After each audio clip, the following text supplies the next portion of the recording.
Vamos lá. No nosso trabalho de hoje, então, estudo da Revista Espírita. Nós estamos no mês de março de 1860.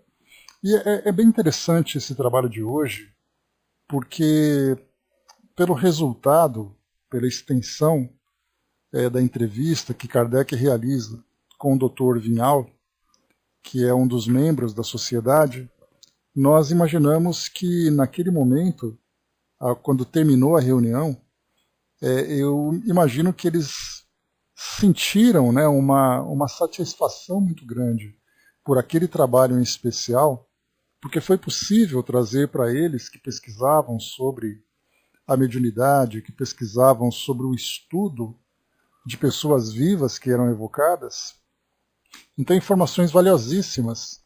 Então imagina o trabalho assim, aquela sensação de um trabalho muito bem produtivo, de um trabalho bem realizado, e que todos ali conseguiram, né, satisfazer não a curiosidade, mas o desejo de saber a respeito desse tema. Então tiveram ali junto a presença dos espíritos amigos próximos, acompanhando cada passo daquele trabalho. Então eu acho que foi ali um dia bastante especial para a sociedade. Bom dia, Chaconete. Bom dia, Osmar. Então, muito bem. Então nós vamos estudar hoje estudo sobre o espírito de pessoas vivas, falando com o Dr. Vinhal, um ditado também do Dr. Calvier, e depois aqui nós tivemos também, tem aqui a senhorita Indermur, mas não sei se a gente vai conseguir chegar até essa entrevista com ela. Mas vamos lá. Primeiramente, né, o Dr. Vinhal, aqui escrito, né, Dr. Vignal, né, mas no francês Vinhal, foi feita então uma entrevista com ele. Só para a gente poder compreender aqui na introdução, nós estamos, lembrando, né, no mês de março de 1860, e aí Kardec coloca, né, o Dr. Vinhal, membro titular da sociedade, tendo se oferecido para servir a um estudo sobre uma pessoa viva, como ocorreu com o Conde R., foi evocado na sessão de 3 de fevereiro de 1860.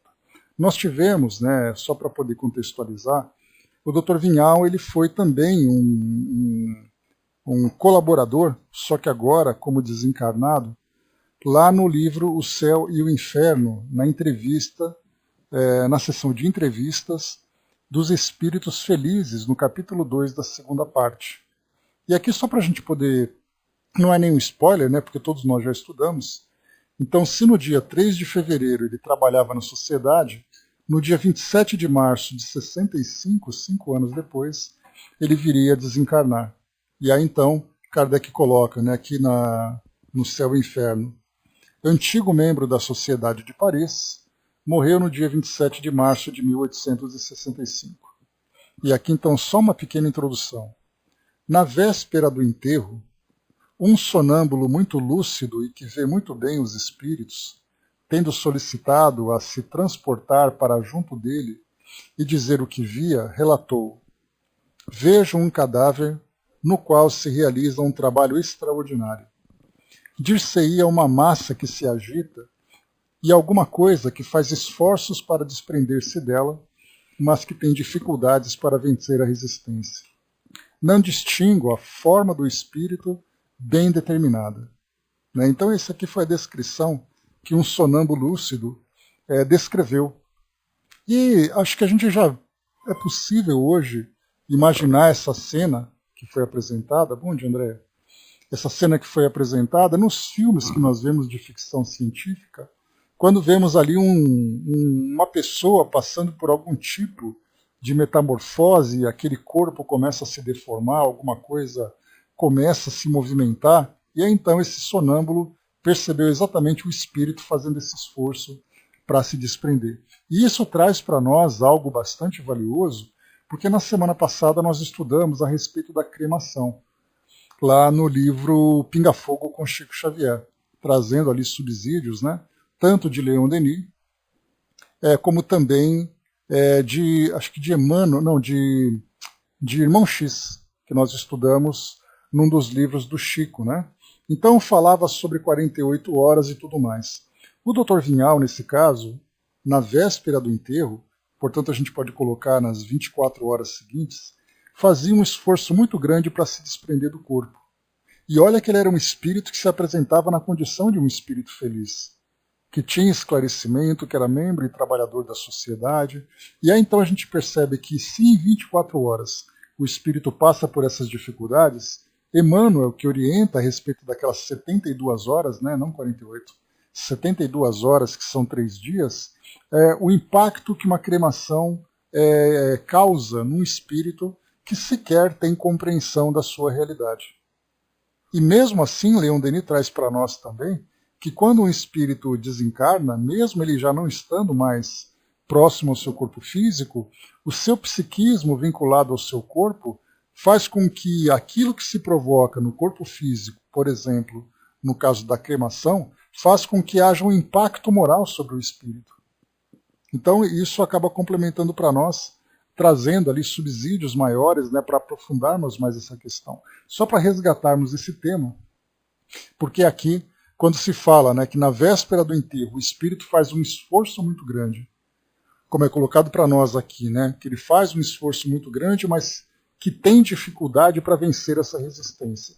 Se um espírito equilibrado passa por isso, imaginamos um espírito numa condição normal, numa condição de um espírito mediano, ou mesmo de um espírito ainda muito vinculado à matéria. Então, né, só para guardarmos essa passagem, essa descrição, porque vai trazer para nós depois a possibilidade de maior aprofundamento desse tema. Mas muito bem, vamos lá. Bom dia, Tico Teco. Vamos então aqui ao nosso estudo. Queria só trazer para vocês esse complemento. Então nós vamos aqui para a Revista Espírita, o Dr. Vinhal aqui desfrutando de uma boa saúde, 5 anos da sua desencarnação, 5 anos antes da sua desencarnação, e aí então começa aqui o trabalho, né? Então todos eles concentrados na sociedade, o senhor Vinhal em casa, preparado para esse trabalho de evocação, como aconteceu com o Conde de R, que nós estudamos, e nós vimos aqui então a ideia que nós devemos alimentar é exatamente perceber que quando se evoca um espírito que não tem compreensão daquilo que a doutrina espírita passa para nós sobre a vida no mundo espiritual, como já aconteceu também, acaba sendo uma entrevista não muito produtiva no ponto de vista investigativo, mas não deixa de ser valiosa por perceber que o espírito muitas vezes acaba se confundindo, não tendo certeza da realidade que o envolve. Mas aqui no caso tanto do Conde de R como do Dr. Vinhal, são dois espíritos bem esclarecidos em termos doutrinários. Então será possível fazer perguntas complexas, sondar ali situações que uma pessoa comum não se daria conta, não perceberia. E nós veremos isso exatamente aqui na próxima entrevista, que não sei se mais uma vez chegaremos até lá, da senhorita Indelmul, né, que ela também ela é uma surda-muda, e ela foi evocada também como espírito, né, de uma pessoa viva, que vai descrever a diferença, né, entre a vida material dela, num corpo onde ela vive a surdez e a mudez, e depois um espírito livre que mostra ali a sua consciência. Então, certamente ali foi um estudo muito importante, bastante valioso para a sociedade. Muito bem. Eu acho que deveríamos procurar saber quanto tempo demora o desenlace.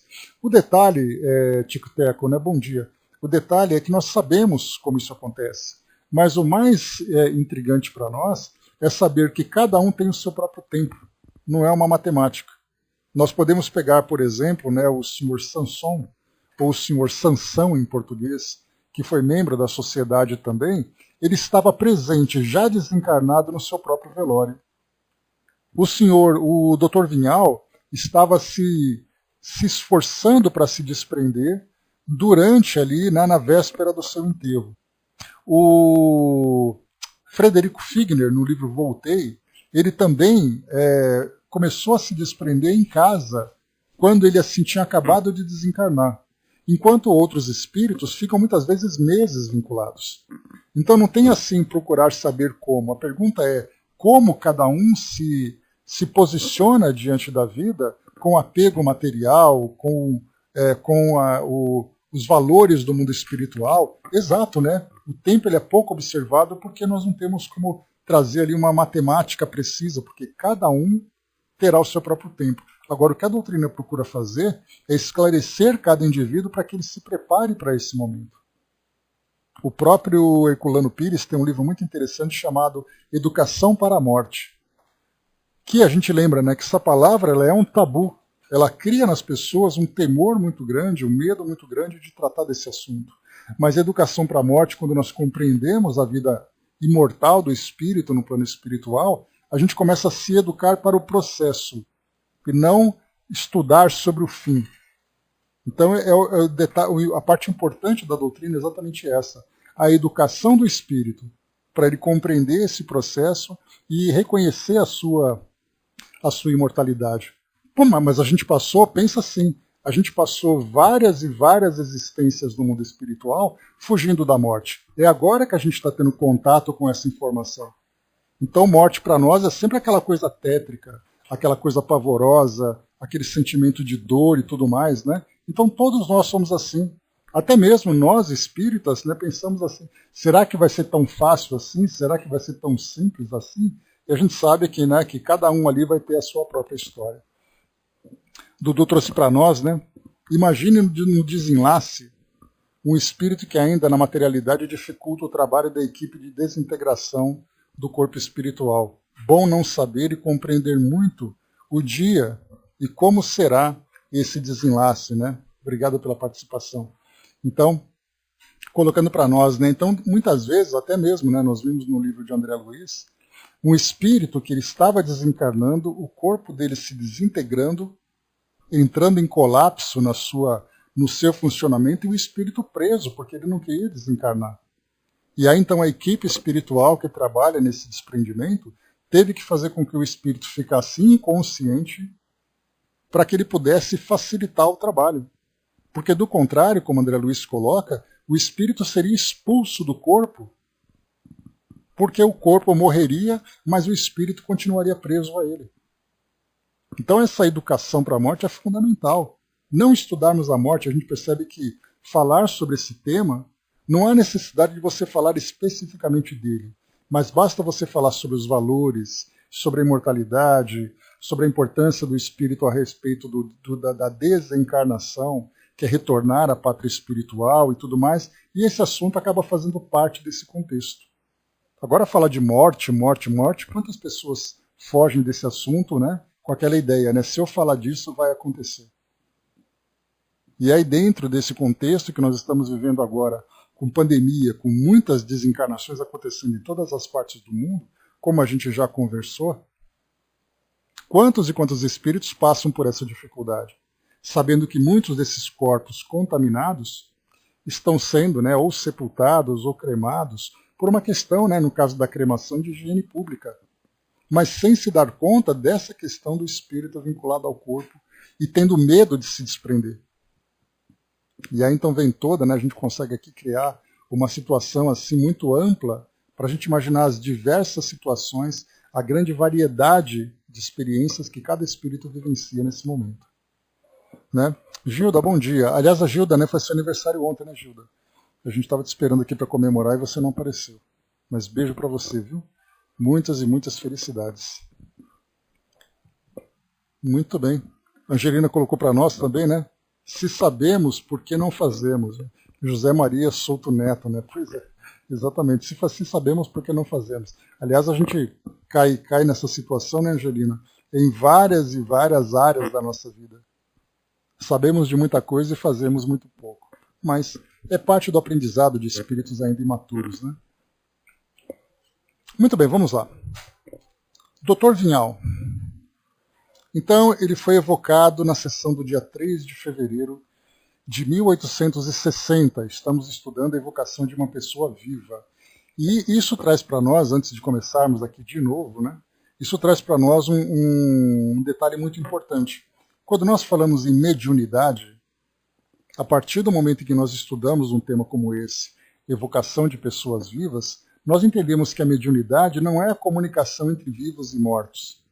A mediunidade é a comunicação entre espíritos, onde nós saímos da matéria e falamos em ligação mental entre os indivíduos através daquele processo de enviar o pensamento, de mobilizar os fluidos, de ter um direcionamento. Então nós vemos que mediunidade não é plano físico, mundo dos vivos e mundo dos mortos. Nós falamos em comunicação no plano espiritual. Então isso é importante a gente lembrar sempre. Vamos lá. Feita aqui então, a primeira pergunta que Kardec fez foi a São Luís. Podemos evocar o Dr. Vinhal? Sem nenhum perigo, pois para isso ele está preparado. Feita a evocação, eis-me aqui, juro em nome de Deus, o que não faria se respondesse por outro. Ou seja, confirmando a sua identidade. Embora estejais vivo, julgais necessário que a evocação seja feita em nome de Deus? Deus não existe tanto para os vivos quanto para os mortos? Aqui começa então, porque a gente lembra que muitos espíritos, diante de uma declaração como essa, falar o nome de Deus, falar o nome de Jesus, para muitos espíritos isso causa um constrangimento muito grande, que o espírito não consegue sequer escrever ou pronunciar essas palavras, dada a sua inferioridade, dado o seu desequilíbrio. Mas, por outro lado, nós temos espíritos cínicos, espíritos embusteiros, que fazem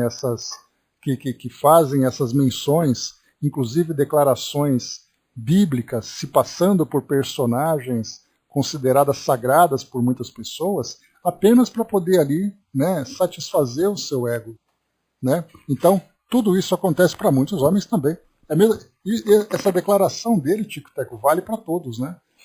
Deus não existe tanto para os vivos quanto para os mortos. A gente poderia inverter.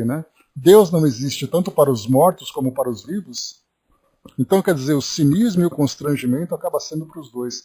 Mas no caso do mundo espiritual, tem algo a mais, porque o espírito desprendido da matéria, ele se encontra numa faixa vibratória que é muito mais impactante para ele do que a matéria. Porque a matéria é coberta, a matéria ela acaba não mostrando a realidade do espírito. No plano espiritual, o espírito, diante dessa liberdade que ele possui, e tendo ali o pensamento como uma usina de forças muito mais poderosa em termos de criação do que para nós aqui do mundo físico, para eles acaba sendo muito mais difícil. Mas isso não impede de um espírito cínico de que ele utilize essa mesma declaração para atestar uma mentira. Então depois ele coloca, agora Kardec começa a entrevista propriamente dita, vamos acompanhar. Vede-nos tão claramente como quando em pessoa assistíeis às nossas sessões? Mais claramente. A esse mais claramente também fica por conta não só da nossa imaginação, mas por conta dos relatos. Mais claramente em que sentido? Eles começam a ver ali o estado moral, a qualidade fluídica, as irradiações que cada encarnado acaba manifestando. Então não é apenas a matéria como nós vemos. Então a visão do espírito transcende essa matéria e é capaz de ter ali uma visão muito além do que a simples matéria, mas ver o espírito na sua condição real, mesmo estando encarnado. Em que lugar estais aqui? Aqui, só para voltar um pouquinho, quando se fala sobre que o espírito vê mais claramente, nós poderíamos ficar o estudo inteiro falando sobre isso.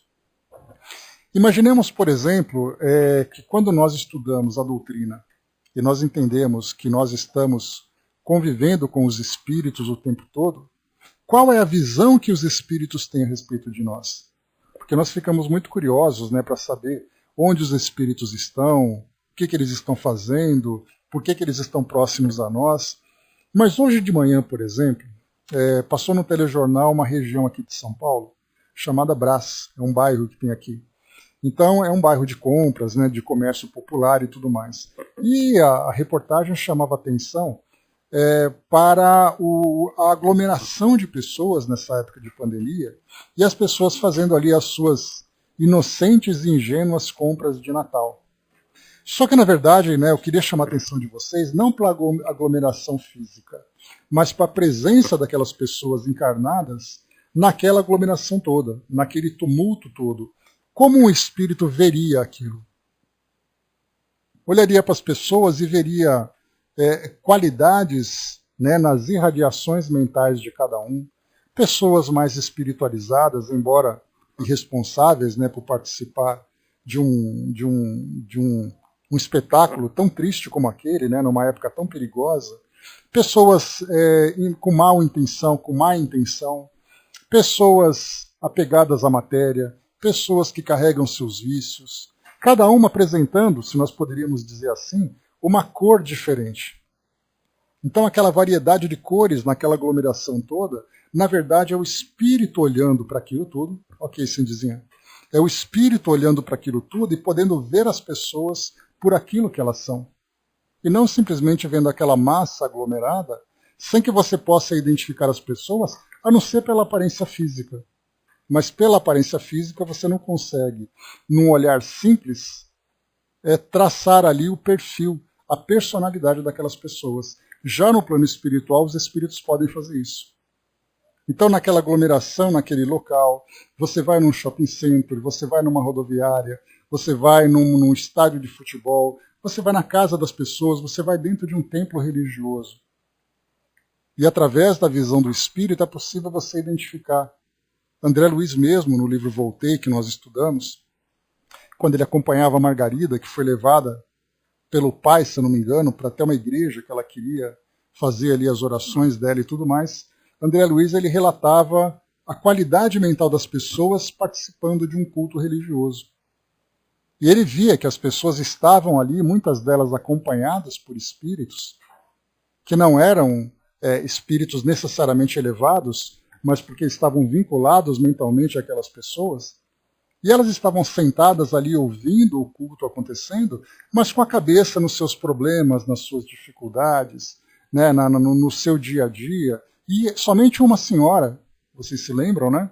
Uma senhora se encontrava sentada ali na igreja, e ela apresentava ali uma luminosidade irradiando da mente dela, porque ela estava de fato conectada com o plano espiritual. Os demais estavam simplesmente ligados ali à vida material, embora estivessem presentes durante um culto religioso, que tem aquele papel, né, de elevar as pessoas espiritualmente, levá-las à reflexão, como acontece da mesma forma num centro espírita, já que nós temos que tratar daquilo que nos toca, né? Você vai ali na plateia, né, de um centro espírita, num auditório, então tem ali o palestrante, né, trazendo ali, né, proferindo a sua palestra, falando de temas elevados, e as pessoas completamente distraídas, ligadas em outras ideias, ligadas em outros locais. Ou seja, né, Love Songs, é uma realidade nossa essa, que quando a gente começa a olhar por essa perspectiva espiritual, a gente olha, né, como nós estamos ainda distantes dessa realidade do mundo espiritual. Porque nós vivemos como se nós simplesmente não existíssemos espiritualmente. Existíssemos apenas materialmente. Portanto, a nossa preocupação é material. Percebem que esse simples relato, né, que André traz, que aqui Kardec traz, ou melhor, que o Dr. Vinhal traz para nós, quando coloca, vede-nos tão claramente como quando em pessoa assistia às nossas sessões, mais claramente. É esse mais claramente que a gente vai acrescentar. É esse mais claramente. Porque essa visão do plano espiritual acaba observando elementos que a matéria acaba, infelizmente, ocultando. Depois ele continua. Em que lugar estais aqui?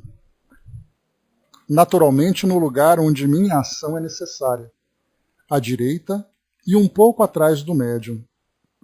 E aí então também, né, para nós que somos estudantes da doutrina espírita, fica mais fácil para nós termos um entendimento a respeito da ação do espírito durante uma comunicação. Por exemplo, né, para quem se lembra do filme Ghost, quando nós temos ali, né, a Oda Mae Brown, que é interpretada por Whoopi Goldberg, e nós temos ali o espírito Sam, observando também Patrick Swayze, observando aquela reunião mediúnica, ou aquela sessão mediúnica, né, como eles gostam de chamar nos Estados Unidos, né? Então, naquela pequena reunião mediúnica, que na verdade era ali algo muito mais ligado à fantasia, né, a forjar uma reunião e tudo mais, mostra aquela cena em que o espírito invade o corpo da médium para poder se comunicar. E depois, né, na própria casa da Molly, né, da então companheira ali do Sam, ele também invade o corpo dela para poder conversar com a Molly. Então a ideia que se tem de um modo geral é o espírito entrando no corpo do médium para poder traçar ali, trazer a sua comunicação. Enquanto que nós observamos que, na verdade, o espírito se aproxima do médium, o envolve fluidicamente, estabelece uma comunicação mental e, através dessa comunicação, ele pode intuir o médium, ele pode falar com o médium, ele pode comandar o corpo do médium através do controle motor. Pela simples aproximação e envolvendo o médium com esse fluido. E aí então nós vamos lembrar, né, que se eu tenho aqui um corpo fluídico e eu me aproximo do médium e estabeleço uma conexão harmônica em que eu emito um comando e o médium assimila esse comando porque ele tem ali, ele se coloca à disposição do espírito, a comunicação sai de modo natural. Num processo obsessivo é o contrário. O espírito envolve o encarnado e viola o médium através de um controle agressivo, de um controle das suas ideias, das suas ações, e o encarnado, nesse caso, fica ali completamente vulnerável pelo seu estado moral, sem se dar conta de que ele poderia evitar esse tipo de contato, né? Todos nós somos médiums de um modo geral, né? A gente estava falando inicialmente do médium ostensivo, e agora a gente fala, né, do caso, né, do médium, do espírito, do indivíduo obsediado, né? Mas, de qualquer forma, esse mesmo processo acontece, né, com aqueles que recebem apenas uma influência. O espírito se aproxima, leva ali a sua ideia, e essa ideia, então, ela é assimilada de uma forma clara ou de uma forma sutil. Mas, então, aqui, mais uma vez, nós temos, né, de que modo, onde que o espírito se encontra, onde a ação é necessária, nesse caso, à direita e um pouco atrás do médium. Então, mostra para nós ali uma outra realidade nesse processo de comunicação. Para vir de Sully até aqui, é a cidade onde o Dr. Vinhal mora, tivestes consciência do espaço transposto? Vistes o caminho que percorrestes? Kardec fez essa mesma pergunta ao Conde de R. E aí então o Conde de R, na oportunidade, respondeu, se ele observou o caminho, ele respondeu, eu poderia, mas eu vim direto para cá, que era o que me interessava. Mas ele poderia, durante o caminho, observar ali o percurso, o local, né, o trajeto que ele percorreu. E a resposta do Dr. Vinhal, não mais do que o carro que me trouxe. Então ele não prestou atenção, nada mais do que o carro que o trouxe. Olha só, o carro que o trouxe. Que carro seria esse? Que transporte seria esse? Que fez com que ele se deslocasse de um local para outro. E aqui abre para nós aqui um precedente interessante a respeito dos meios de transporte no mundo espiritual, para facilitar o deslocamento do espírito quando ele não tem condições de deslocar-se por condições próprias. Mas aqui, infelizmente, Kardec não aprofunda esse tema, né, para falar sobre esse meio de transporte. Podemos oferecer-vos uma cadeira? Sois muito bons, mas não estou tão fatigado quanto vós. Né, o espírito, lembrando que essa fadiga pode acometer os espíritos ainda muito vinculados à matéria. Tanto é assim que nós temos espíritos que são transportados por macas, como nós já vimos esse trabalho feito no plano espiritual, daqueles grupos de espíritos que são ali, né, os padioleiros, ou os espíritos que trabalham com resgates, que carregam o espírito pelas condições morais em que ele se encontra. Agora, nós vemos aqui nesse caso um espírito que se apresenta em pleno equilíbrio, não traz nenhum tipo de fadiga, mas não é uma fadiga física, É muito mais uma fadiga mental que acaba interferindo nas condições do espírito. Como constatais vossa individualidade aqui presente? A pergunta que Kardec faz, ele já fez essa pergunta a vários outros espíritos, para saber se o espírito tem consciência do corpo que ele utiliza, né, da sua individualidade, das suas características. E aí então os espíritos mais esclarecidos vão entender ali a existência do perispírito, o perispírito que é moldado geralmente com a mesma aparência que ele tem quando se encontra encarnado, por uma questão de condicionamento mental, já estudamos isso.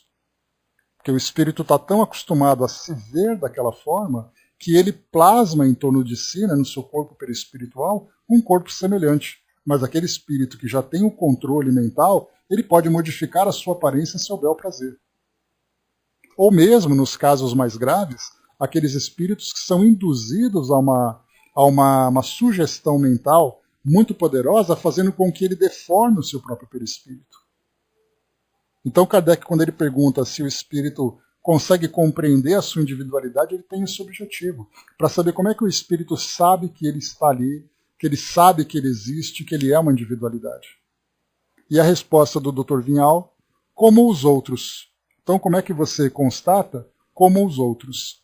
E aí depois Kardec traz uma observação para complementar essa resposta.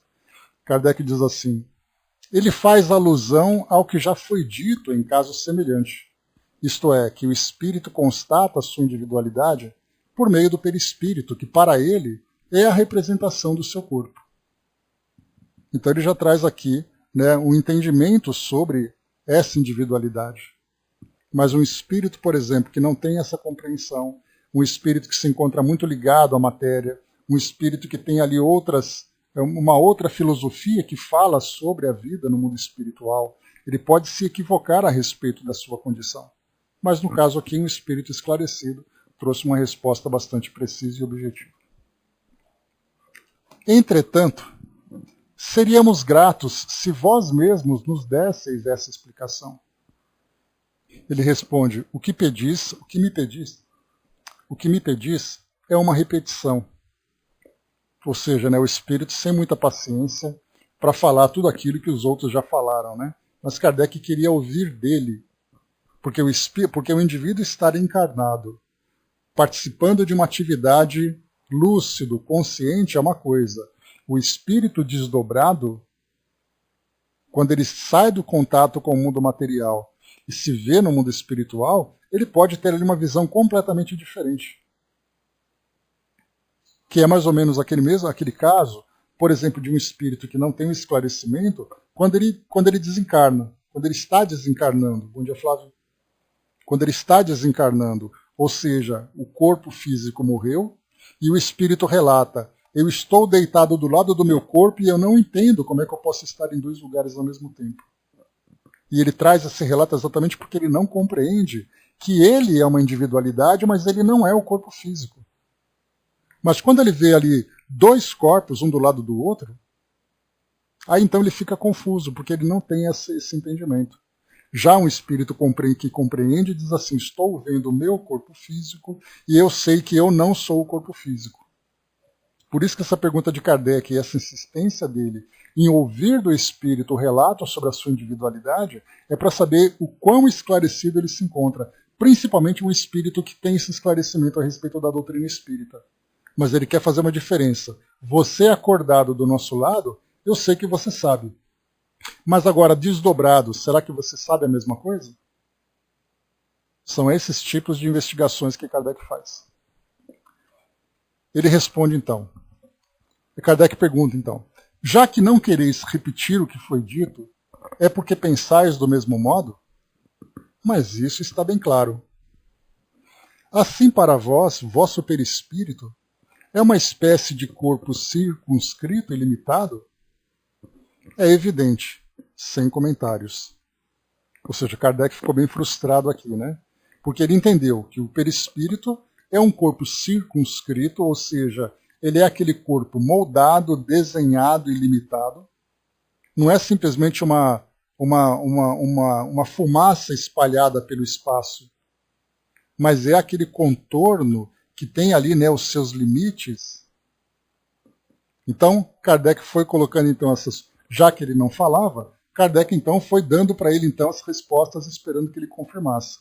E essa resposta final foi: é evidente, sem comentários. Ou seja, já estava ali ciente do que era realmente, né? Várias vezes Kardec já fez essas perguntas, inclusive no próprio Livro dos Espíritos, né? Exato, Kardec. O Kardec, ó. Exato, Tico-Teco. Né? Quando a gente pensa, por exemplo, né, que você é uma lâmpada e o seu perispírito é aquela luz que se espalha por todo lugar, na verdade você tem ali essa energia que se irradia de você é muito diferente do próprio perispírito, que é aquela energia mais condensada, mais moldada, ligada ali ao corpo físico, e nesse caso aqui nós veríamos então, como ele se encontra em desdobramento, aquele cordão prateado já descrito aqui por Kardec, que ligaria esse perispírito ao corpo físico e que se encontra adormecido. Então ele perceberia, inclusive André Luiz já fez esse relato, falando para nós, né, que numa aglomeração de espíritos era possível, na verdade não foi André Luiz, foi, eu não me engano se foi Manuel Filomeno de Miranda, no livro Transição Planetária, quando muitos espíritos que participariam daquele processo de reencarnação de espíritos de outras esferas, né, de outros espaços que viriam reencarnar na Terra para participar desse processo, muitas famílias foram convocadas para irem ao plano espiritual para se cientificarem de que eles receberiam esses espíritos, de que elas receberiam esses espíritos. E aí então no livro é relatado que era possível identificar quem era encarnado e quem não era desencarnado no meio daquela aglomeração de espíritos. Porque os encarnados mostravam exatamente esse vínculo com o corpo físico ainda, essa conexão, enquanto que os desencarnados já se mostravam independentes. Cindizinha colocou para nós, né? Os espíritos superiores não se detêm muito em explicar, esmiuçar o óbvio para eles. Pois é, né? São muito, né, seu lunga às vezes. Sabe qual é o problema, Cindizinha? Né? Aqui nesse caso, a gente percebe que esse espírito desdobrado, no entendimento dele, claro que a gente está especulando aqui, né? Mas aqui no entendimento dele, essas perguntas óbvias não precisam ser feitas. Mas Kardec, na verdade, ele estava provocando esse espírito para saber exatamente se ele mantinha o mesmo grau de conhecimento, o mesmo nível de consciência que ele tinha quando encarnado. Então, por isso, a gente vê assim que, né, esses espíritos mais esclarecidos, dependendo do que eles percebem, da intenção dos encarnados, eles podem ser mais detalhistas. Mas no caso de um trabalho como esse, ele acha desnecessário fazer esse tipo de esclarecimento. Né, como eu comentava com vocês, Kardec, no Livro dos Espíritos, várias vezes ele perguntava e levava fora do espírito. Mas eu já não te falei sobre isso? É evidente que é isso. Você sabe que é assim. Kardec frustrado ali querendo saber, né? Mais paciência. Vamos lá. Pois é, várias vezes, né? Eu já não te falei sobre isso. Podeis ver o vosso corpo adormecido? Não daqui. Viu, ao deixá-lo, tive vontade de rir. Ou seja, né, ver o próprio corpo, para ele foi uma coisa engraçada, né? Vai saber por quê. Várias vezes, Tico-Teco, várias vezes. Mas fazia parte, né? Kardec era persistente. Como se estabelece a relação entre o vosso corpo, que está em Sully, e o vosso espírito que se encontra aqui? Como já vos disse, por um cordão fluídico. Aí nós temos esse cordão fluídico, cordão prateado, cordão dourado, cada um dá uma explicação diferente. E até mesmo para aqueles que não estão ligados à doutrina espírita, mas, por exemplo, estudam sobre viagens astrais, projeciologia, né? O Braz não está aqui com a gente, mas ele é um praticante da projeciologia, e esses praticantes relatam também que o espírito, quando ele se desliga do corpo físico, parcialmente, naturalmente, eles observam esse cordão que liga o perispírito ao corpo físico. Então isso é tratado pelos espíritos, é tratado por outras escolas espiritualistas, sejam elas mais filosóficas ou sejam elas simplesmente como praticantes, no caso da projeciologia. Então o perispírito é ligado ao corpo físico por esse cordão fluídico. quereis descrever o melhor possível, a fim de que possamos compreender a maneira por que vedes a vós mesmos, ou a vós mesmo, abstração feita do vosso corpo? Então Kardec queria que ele se descrevesse, dando até uma insistida naquela pergunta se ele tem consciência da sua individualidade. Então ele coloca assim: é bem fácil, vejo-me como em vigília, ou antes, a comparação é melhor, como a gente se vê em sonho. Tenho meu corpo, mas tenho consciência de que é organizado de outra maneira e mais leve que o outro.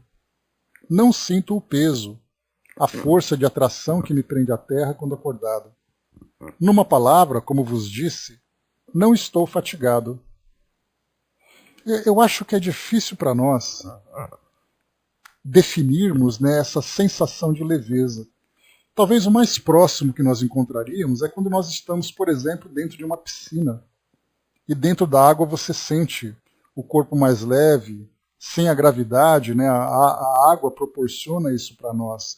Ou mais que isso ainda, imaginar, por exemplo, alguém numa gravidade, né? Ou numa microgravidade, como é o caso que nós temos, né? De astronautas ou de pessoas que fazem essa experiência em microgravidade. Então você não sente o corpo pesado, você não sente as costas doendo porque você está carregando peso, as pernas cansadas e tudo mais. Depois de uma longa caminhada, você sente o corpo exausto.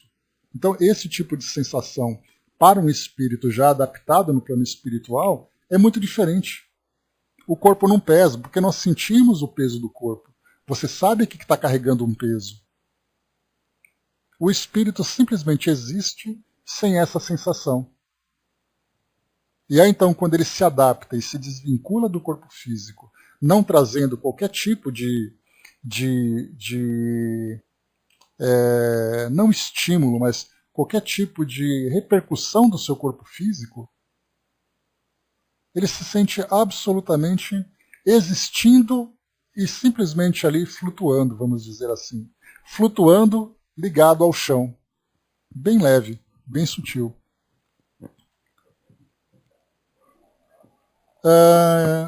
Tipo, até colocou, eu não senti nada, só um bem-estar. É uma sensação na descrição. Dudu colocou, na piscina ainda é pesado, no ambiente consciente, ele é que nem pena de pássaro é. Observe então, quando ele se encontra nesse ambiente consciente, ele nem até a pena de um pássaro é mais pesado do que a sensação que o espírito tem. Ou seja, né, a gente tem que realmente usar a nossa imaginação, estimulando ao máximo, para entender que você não sente mais nada. Para você levantar o braço, você não faz força para poder levantar o braço. Para você caminhar, você não faz força. O espírito simplesmente se desloca. Pessoal, a gente vai ter que fazer muita força. Etéreo, sem nada, né? Pois é. Não tem como, a gente vai tentar ao máximo, tentar imaginar do que qual é essa sensação de um espírito, e a gente só vai conseguir fazer isso realmente vivenciando essa experiência. Como eu falo para vocês, né, você só vai entender o que é saltar de um paraquedas quando você saltar de um paraquedas. Mesmo que alguém descreva para você com todas as palavras, com todas as ilustrações, só quando você salta você tem essa sensação. Nesse caso, então, para quem se desdobra, quando nós nos desdobramos, né, não é se, é quando nós nos desdobramos e guardamos essa lembrança, é possível você trazer essa impressão, você trazer essa sensação. Né? Algo realmente maravilhoso para o espírito bem adaptado. Descobrir uma balança zero, né? Tic-tac só pode. A Angelina coloca, né? Na meditação é bem assim, flutuamos um pouco nas energias. Né? Então, eis aí algo que pode trazer para nós também uma referência.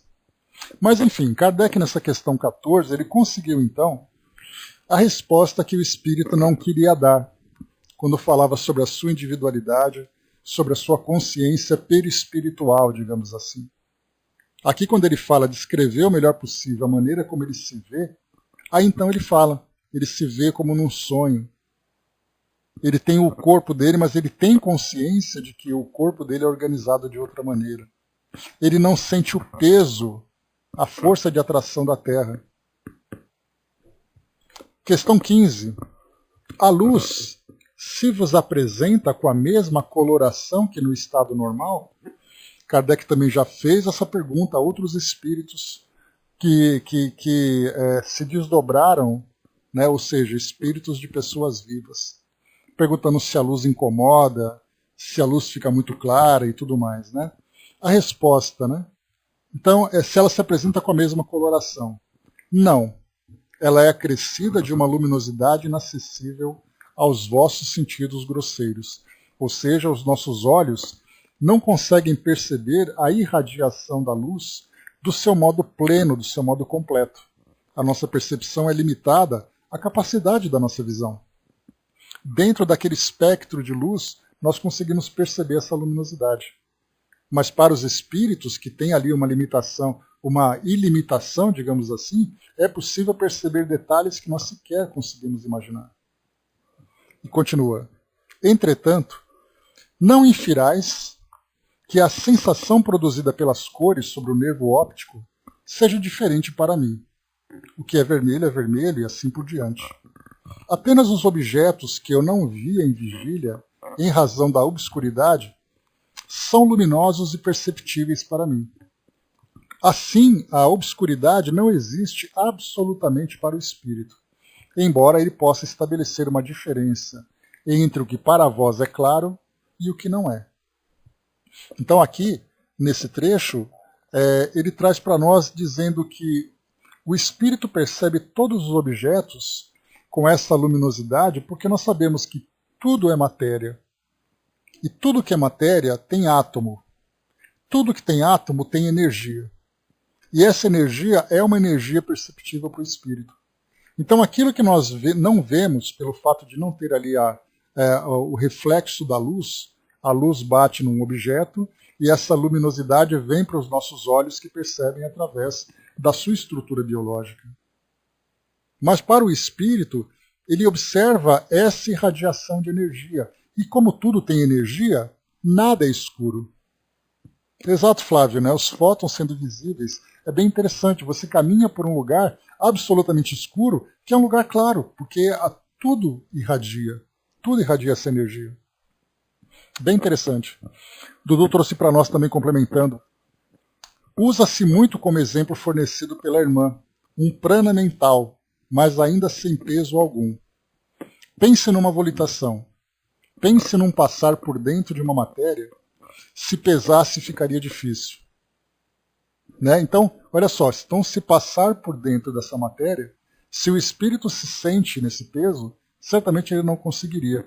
Eu já contei para vocês essa experiência que eu vivenciei uma vez, isso há muitos anos, e é bem interessante. Eu me sentia perto de pessoas que estavam me ensinando como transpor matéria.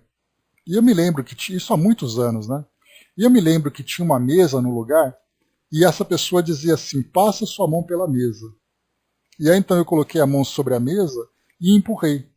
Quando eu apertei, eu percebi que minha mão atravessou a mesa, mas era como se fosse uma gelatina meio mole. Ele ia passando, atravessando, até chegar do outro lado. E depois, quando estava... Quase isso, tic-tac. Quase chutando a lata. Né? Lembrando do filme Ghost, né?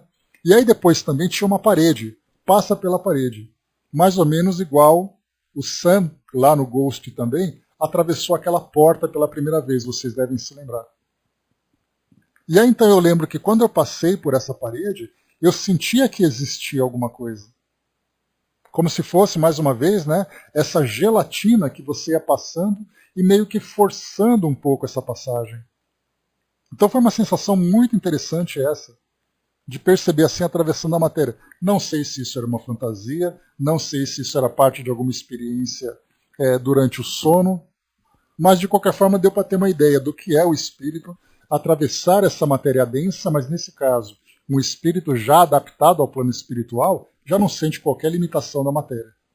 Do contrário, ele sentiria essa resistência. Foi uma experiência curiosa, uma experiência bem gostosa, na verdade. Né? Vamos em frente.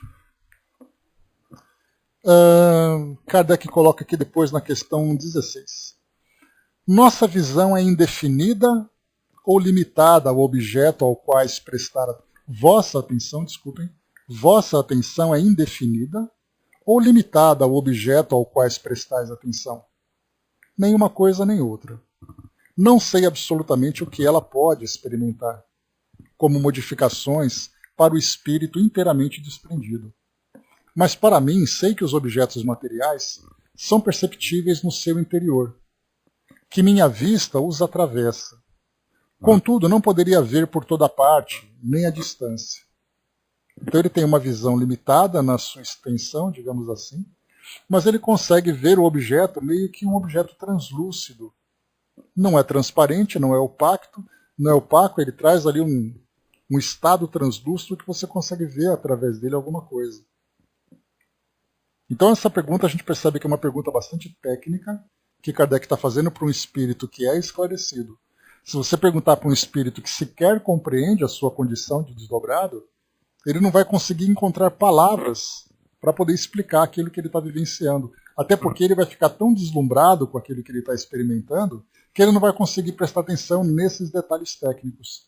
Porque o objetivo dessa entrevista é ter uma compreensão mais técnica a respeito do desdobramento. 17. Lembrando que tem mais de 60 perguntas aqui. 17. Poderíeis prestar-vos a uma pequena experiência de prova, não motivada pela curiosidade, mas pelo desejo de nos instruirmos? De modo algum. Isso me é expressamente proibido. Então Kardec queria fazer uma experiência negativo. Não tem nada de experiência, não é permitido que isso seja feito. Aí Kardec explica, né? É para lerdes uma pergunta que acabam de me trazer e respondê-la sem que eu a dissesse. Eu o poderia, mas, repito, isso me é proibido. Então ele está ali, né, com a permissão, não para satisfazer pequenas curiosidades ou passar por pequenos testes, mas é para fazer algum esclarecimento. Então a gente vê que a intenção de Kardec era de esclarecimento. Mas esse esclarecimento deve ser alcançado por um outro caminho, não através dessas perguntinhas e tudo mais. Até porque imaginemos, por exemplo, se o espírito não responde, ou se o espírito não responde completamente. Todo o trabalho vai ser jogado fora, porque aí então vão julgar a credibilidade do espírito. Então por isso o que você está vendo? Estou vendo isso. Você pode fazer aquilo? Não posso responder. Então eu acredito que essa tenha sido essa restrição imposta para esse espírito. Não se submeta a nada para ser testado. Apenas fale aquilo que você está sentindo, aquilo que você está vendo. E quantas vezes espíritos são chamados e depois perguntam para ele, adivinha o que eu estou escondendo aqui embaixo da mesa? E aí então fica submetendo o espírito a esse tipo de questão, fazendo com que todo o trabalho que poderia ser aproveitado de outra forma seja jogado fora. 19. Como tendes consciência da proibição que vos fizeram? Pela comunicação do pensamento do espírito que me proíbe. Ou seja, né, para facilitar, exatamente tic-teco, pode ser um inquérito policial, pode ser perguntas fúteis, uma mera curiosidade. E é principalmente dentro da sociedade, com os espíritos que gerenciam o trabalho, com a supervisão do Espírito São Luís, ficar fazendo perguntinha de adivinha que eu estou pensando? Não dá, né? Se fosse numa outra reunião, na brincadeira do copo, por exemplo, você teria um monte de espírito que poderia brincar com isso, mas não é o caso. Mas o detalhe que a gente tem aqui, né, nessa 19, é uma coisa curiosa que me chama a atenção. Como tendes consciência da proibição que vos fizeram? Pela comunicação do pensamento do espírito que me proíbe. Eu fiquei imaginando, lendo essa pergunta agora, a primeira coisa, a imagem que me veio foi do pinga-fogo. Quando o Chico, então, sentado ali, Emmanuel do lado. E aí, então, as perguntas foram chegando. Imaginando Emmanuel, né, com a mão no ombro do Chico, dando só aquela apertadinha, né, fica quieto, não fala nada. O Chico começa a pensar alguma coisa para responder, Emmanuel diz, não fala isso. Com relação principalmente àquelas perguntas mais políticas, aquelas perguntas de adivinhar o futuro, né? Então o Chico, ele, claro, muitas respostas a gente viu nas descrições ali do livro, muitas respostas era o próprio Chico que dava, pelo conhecimento que ele tinha, né? Pelo conhecimento doutrinário, pelo seu conhecimento, pela sua capacidade intelectual de fazer ali, de elaborar uma resposta. Mas muitas vezes aquilo que o Chico tinha vontade de responder não era adequada para a circunstância, porque era um programa de entrevistas que estava acontecendo, algumas pessoas tendiam ao espiritismo, ou mesmo era espírita, como no caso de Herculano Pires, mas outras pessoas estavam fazendo perguntas, nós vimos isso, para pressionar o Chico, para fazer com que ele caísse ali, vamos dizer assim, né, nas ciladas que eles montavam. Nós tivemos até, inclusive, quando nós iniciamos o estudo desse livro, a participação de um irmão aqui do plano espiritual, que falava sobre isso, né, a situação delicada do Chico, de perguntas capciosas, de perguntas que procuravam ali colocá-lo num constrangimento. Então ele respondia alguma coisa, ele tinha vontade de responder, e Emmanuel colocava, não responda dessa forma. Ou então não responda isso. Que foi o que aconteceu ao contrário disso, lá na revista O Cruzeiro, no início da jornada mediúnica do Chico, digamos assim, publicamente, quando o Chico se submeteu àquela entrevista e aquelas fotografias, em que o repórter sugeriu ao Chico, sabe-se lá por quê, que ele se sentasse numa banheira fazendo aquela posição de meditação, e Emmanuel ficou quieto. E aí depois veio a bomba da entrevista, e o Chico falou, mas por que você não falou nada? Porque você deveria saber, para não se submeter àquilo. Ou seja, os espíritos têm ali, né, os objetivos com que eles estão trabalhando, orientando o médium, mas o médium também sabe o que faz. Mas nesse caso em especial aqui, o espírito estava direcionando um trabalho realizado dentro da sociedade. Então toda a seriedade ali era importante de ser observada. Vamos lá, vamos em frente. Tanta coisa, né, que a gente lê um pequeno detalhe e a gente não percebe a profundidade, a grandiosidade da pergunta, né? Basta a gente começar a pescar algumas coisas que nós estudamos para ver como isso é importante, para ver como isso é válido, né? Continuando, vamos lá. Pois bem, eis a pergunta. Kardec queria colocar essa pergunta mentalmente, né? Mas aqui então, eis a pergunta. Antes de lermos aqui para passar para o próximo, né? Vamos aqui então. O que adiantaria para um espírito consciente ficar trazendo invenções se o propósito do nosso Kardec era desvendar a verdade do espiritismo, trazendo uma proposta de segurança para os textos futuros que só trariam a certeza da individualidade de cada espírito que traz a sua verdade? Hoje estamos vendo, relendo, questionando, vivenciando a certeza da reencarnação que tantos irmãos que chegam e retornam para seu crescimento interior como espírito, a evoluir qual seja a sua morada. Né? Então aqui, obrigado pela participação, bom dia, abraço, que mostra exatamente isso, né? O espírito tem que trazer a sua verdade, não ficar inventando, não ficar alimentando as nossas fantasias, alimentando a nossa imaginação. Na verdade, não é para alimentar a imaginação, é para trazer a certeza, para trazer a objetividade. Porque essa é a base da doutrina espírita. Não, Kardec não foi o último, único, né? Mas aqui nesse caso, a referência é por causa da Revista Espírita, né? Mas várias pessoas, né, que participavam desse trabalho também foram conduzidas por esse caminho de objetividade, não ficar fazendo brincadeiras, ficar fazendo joguinhos. A doutrina espírita, principalmente naquela época, né, que ela estava sendo elaborada, estava sendo apresentada, estava sendo fundamentada as suas bases, tudo tinha que ser absolutamente preciso, absolutamente verdadeiro, sendo construído pelo caminho mais lógico, mais claro possível. É daí então que a gente vê o porquê da forma como Kardec foi conduzido, porque ele era um humano.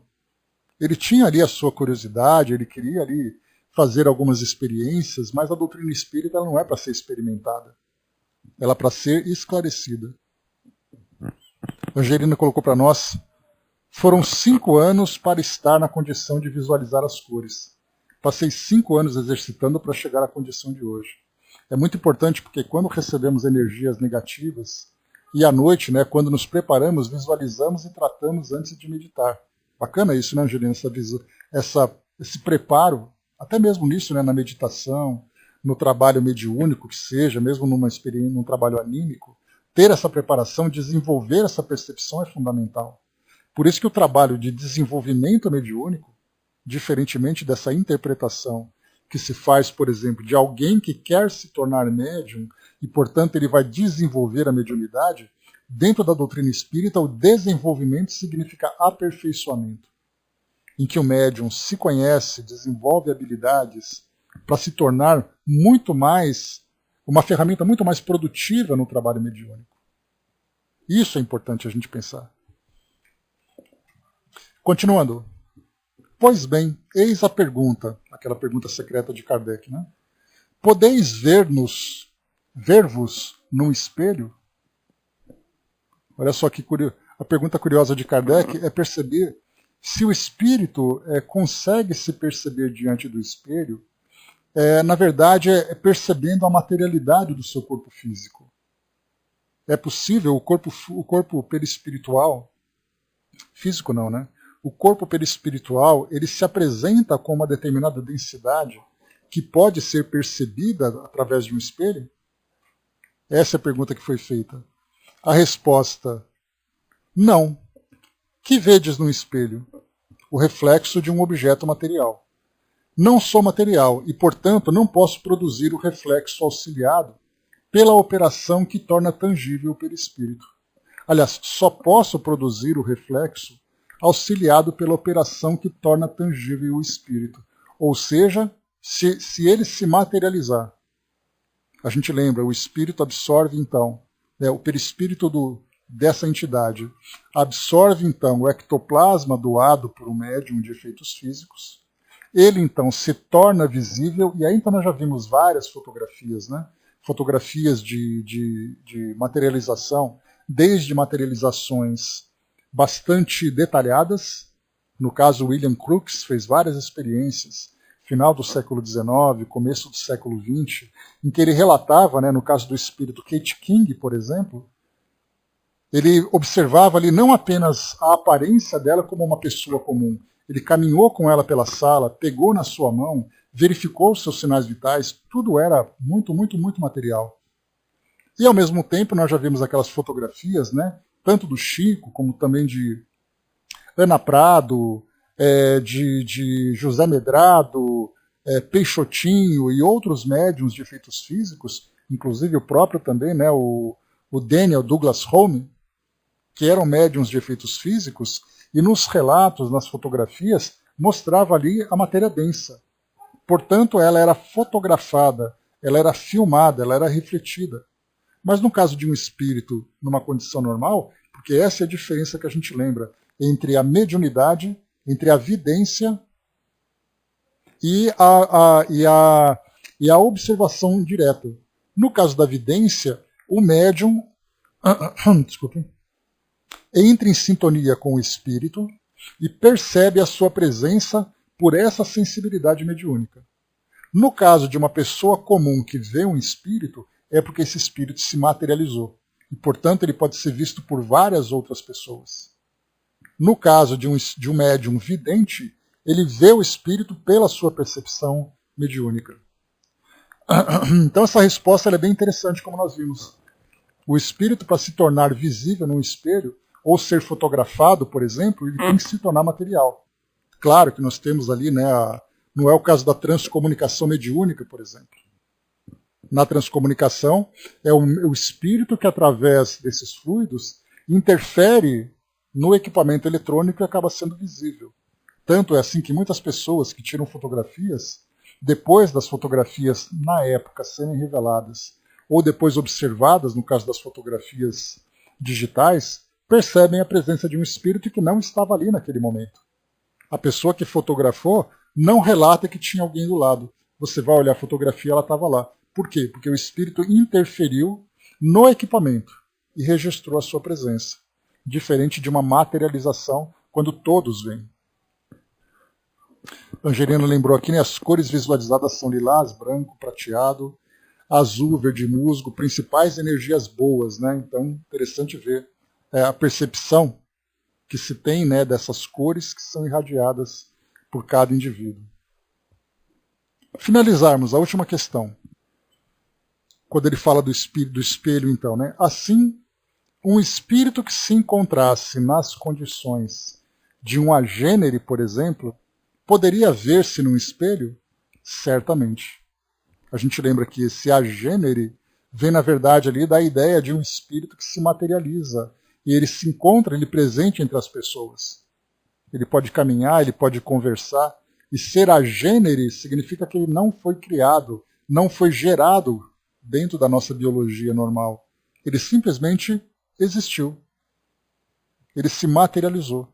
Aliás, esse é um tema polêmico, né? Dentro das obras do Rostang, que falava que Jesus era um agênere. Maria teve uma gravidez fluídica e Jesus, então, foi um agênere.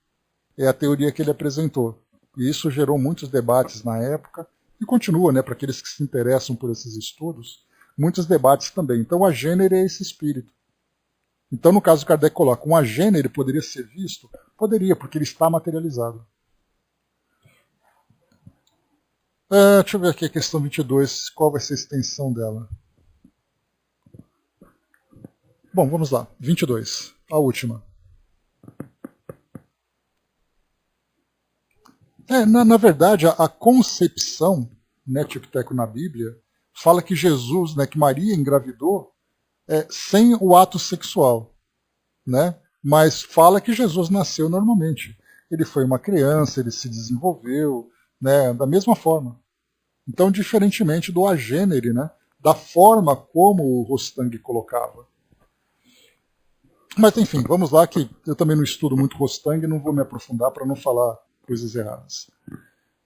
Neste momento, poderíeis julgar da saúde ou da doença de uma pessoa com tanta segurança quanto o faríeis no vosso estado normal? Com mais segurança.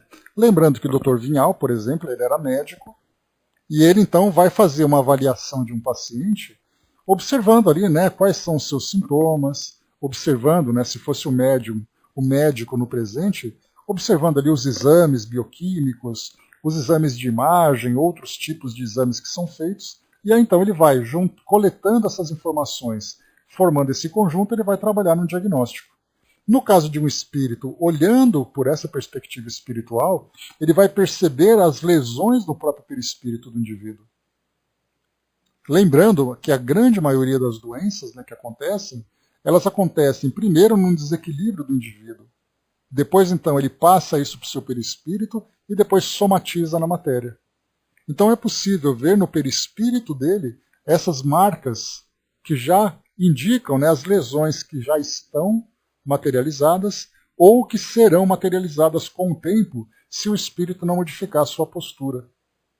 Então nós veremos na medicina espiritual do futuro, né, que é uma nova ideia que vem surgindo, né, que você trata do doente, você não trata da doença. Então você tratar do doente, você vai observar o seu estado mental, o seu estado emocional, o seu estado energético, e trabalhando na fonte você trata depois na causa você trata o efeito. Hoje a nossa ciência faz o contrário. A medicina hoje trata da doença e depois procura verificar ali, né, de que forma que o indivíduo se encontra.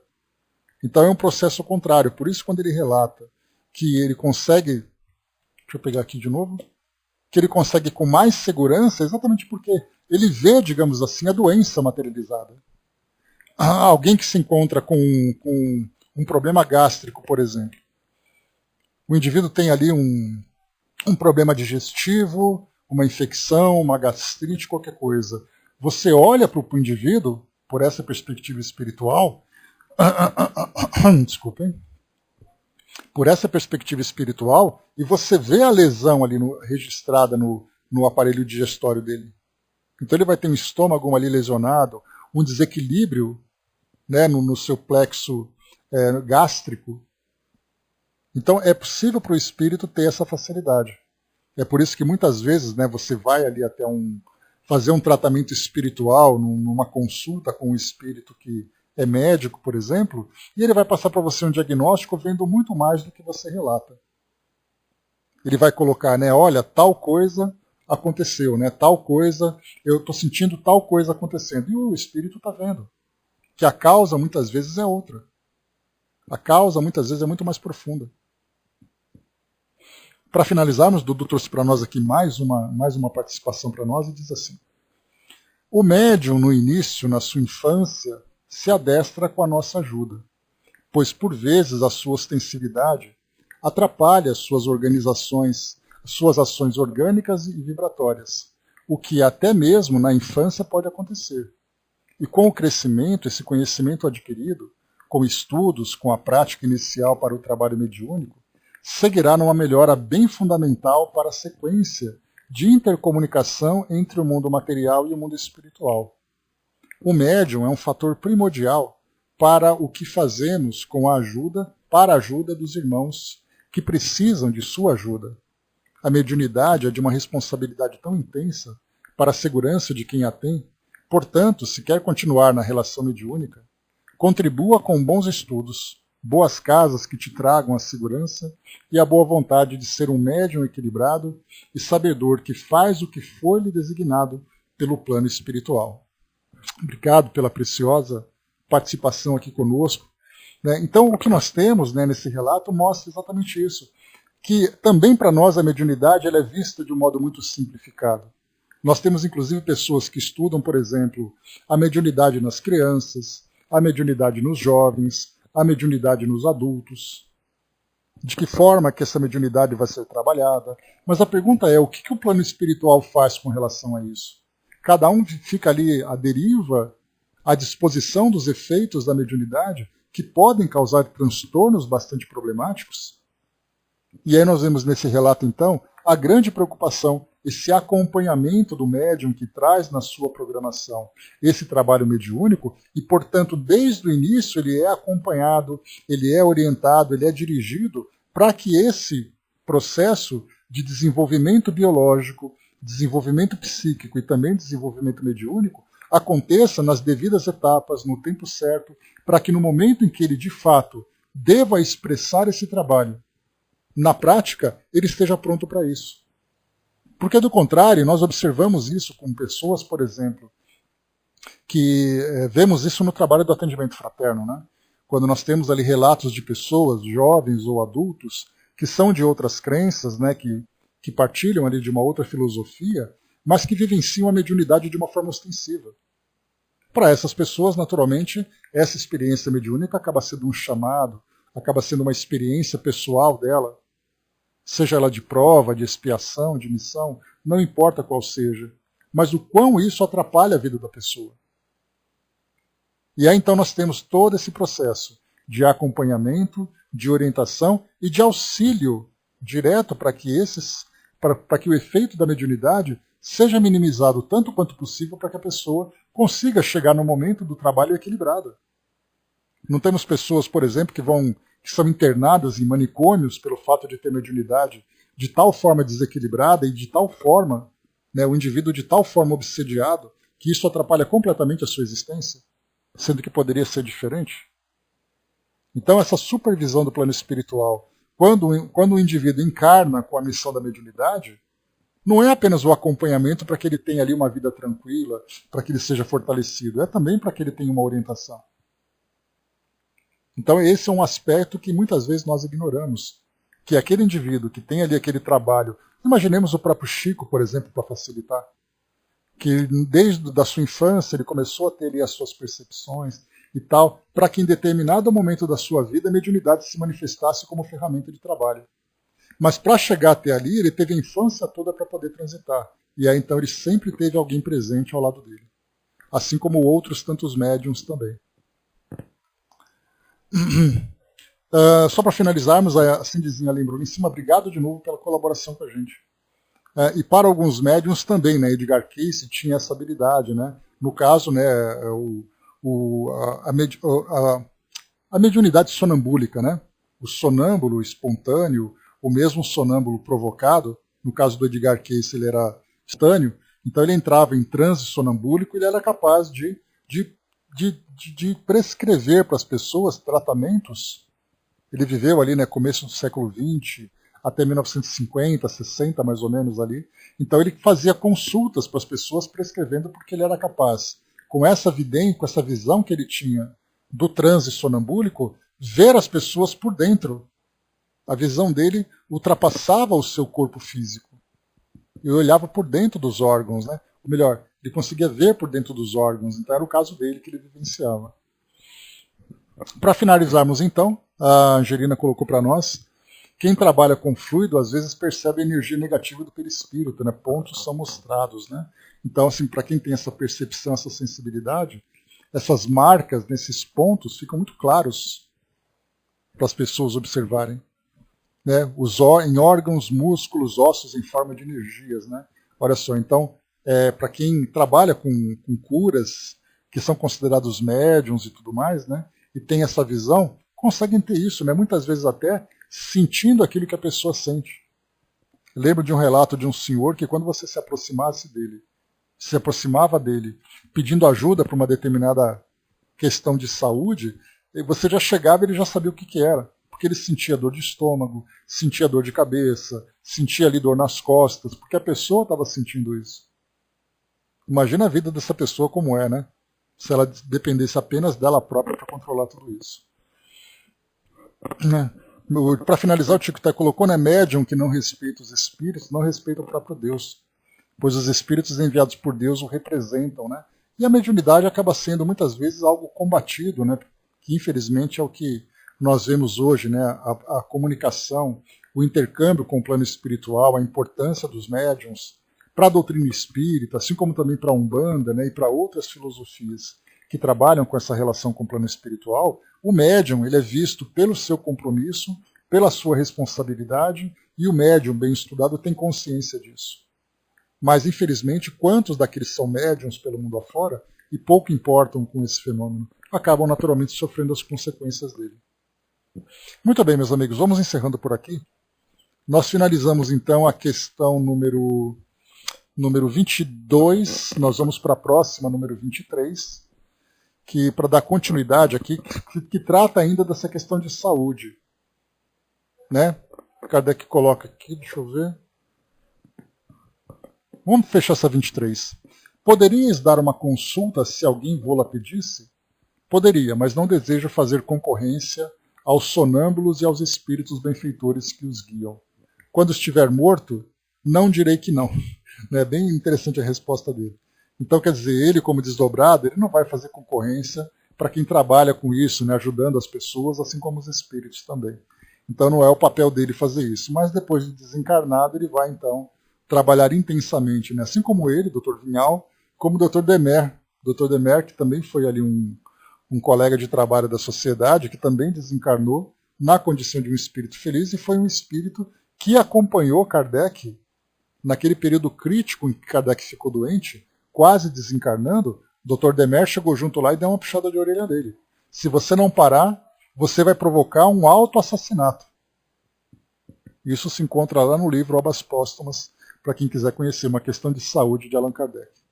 Meus amigos, encerrando por aqui o nosso trabalho de hoje. Bem legal, né, essas investigações de Kardec, essas pesquisas, né, e tem bastante coisa ainda para ver. Nós paramos aqui na questão 23, e ela vai, só para a gente poder confirmar, ela vai até a questão número 64.